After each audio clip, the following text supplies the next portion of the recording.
Today in the Gospel, in the first reading, Isaiah presents us with a different challenge. Again, a vision of a new Israel. All will come to the mountains of the Lord's house. A new place, the highest place on the mountain the Lord will prepare for us. And they shall beat their swords into plowshares and their spears into pruning hooks. I wonder if this could be a vision for us today. Our Holy Father Francis just visited Japan. He reminded us all of the absolute devastation caused by war, any place on this earth, by the threat of nuclear war. And he said, may the abyss of pain remind us of the boundaries that must never be crossed again. A true peace can only be an unarmed peace. With deep conviction, I wish once more to declare that the use of atomic energy for purposes of war is today, more than ever, against the dignity of human beings and against any possible future for our common home. So the question is, can a common home really be a vision for us today in this world, where swords are beat into plowshares and spears into gardening tools? As we celebrated the Feast of Christ the King last week, we were reminded that Jesus' death has a universal significance and meaning for all of us, all people.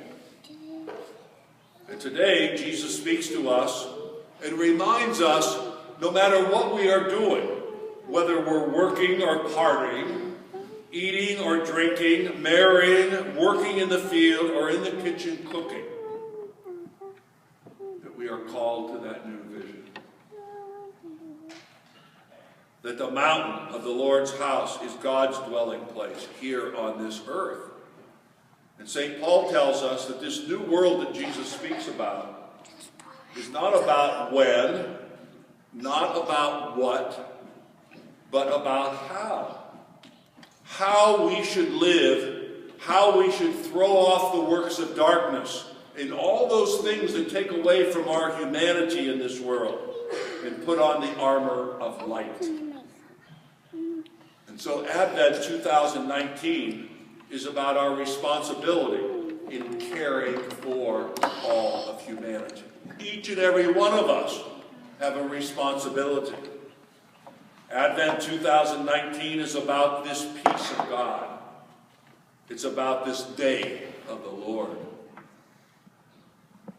So can we make that vision of Isaiah come true? Can we help create this new home? It is the hour now for us to awake. And can we stay awake? Advent then should be a time for us to break down the barriers that separate humanity. Not a time of silent waiting, not just a time to get ready for Christmas, but a passionate season in our life, looking to God's future. The day of the Lord is about light. The light of Christ. It's about energy. It's about morality. It's about joy. It's not a light that keeps us from the truth, but a light that keeps us thinking about what true peace in our time might look like. What would that look like if we had peace all over this world? A light that dispels the darkness. The darkness of the old world, the old way of doing business. The world out there and our children in here expect all of us to be experts in peace making and in community living. We are the experts. We are supposed to be the experts as Catholic Christians. Christ the servant be a light, a beacon of hope? Can we be a people of respect and dignity, justice and peace? God bless you.